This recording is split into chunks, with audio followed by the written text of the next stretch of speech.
Hello guys, kuna kitu chenye kimekuwa kikinishangaza. Guys, kwa nini msanii akitoa ngoma za kitambo, akianza kutrend na ngoma zake za kitambo hawezi maintain the same algorithm ama the same trend ama the same way of releasing songs. Kama type zake ni bongo ya slow, hawezi maintain hivyo hivyo mpaka akisha grow, akishakuwa maintain to the same. Kwa nini hawezi? Kwa mfano tunaanza na Diamond Platnumz. Diamond Platnumz wa saa hii na Diamond wa kitambo si the same. Why am I saying like that? I'm saying this because Diamond wa kitambo alikuwa anatoa ngoma kama nasema kamwambie jinsi ninavyompenda mimi na kama mapenzi bado mwambie nitayaongeza mimi.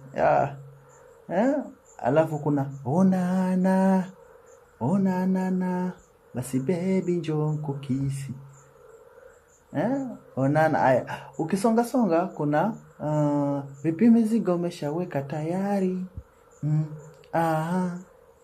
Sijachelewa kajaachwa na gari. Basi jikaze usilie mpenzi. Mimi nitarudi niombe kwa Mwenyezi. Zile tabu na njaa, msimu mzima mavuno hakuna. Wanakosa raha pale tunapokosa tasha kutafuna. Roho yangu inauma, sema nitafanya nini na pesa sina. Nakuonea huruma, bora twende mjini usaka tuma. Kama mtoto akinililia, mwambie kesho nitarejea.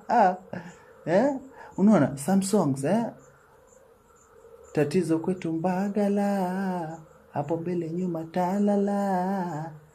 Kwetu Mbagala, wako na mapenzi siwezi. Shawn. So Diamond wa kitambo songs zake zilikuwa like zina follow certain criteria akizitunga. Sasa Diamond wa saa hii sasa, we zombie haujui Simba la Masiwa Dangote. Kitu kidogo tu, we zombie unajua.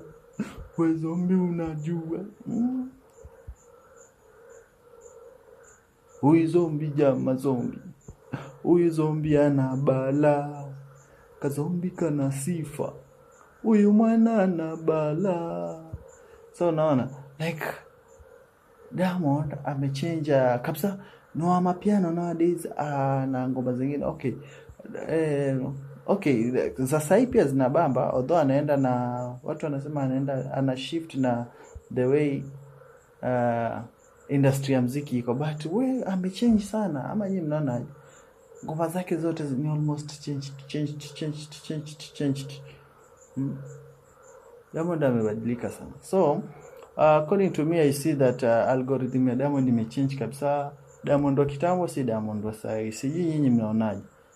Otherwise mnaweza nipatia maoni yenu hapo kwa comment section kama unadhani namuonea, but for me Diamond wa sasa si Diamond wa kitambo. For real. Diamond amechange algorithm yake ya nyimbo. Otherwise guys, thank you for subscribing to my YouTube channel. Nawapenda. Bad Boy Boss mtoto hapa. Road to 15k subscribers. Tunafika 15k subscribers hivi karibuni tu. Si kitambo. Maadui watashangaa. Watashangaa. Otherwise ni Kodiani Ukunda, ukiniona mahali just greet me. That's me. Huwa nafunga kitambaa kwa kichwa kama hii kashida huwa nafunga kwa kichwa kama usheniona. Otherwise, goodbye. Nawapenda sana.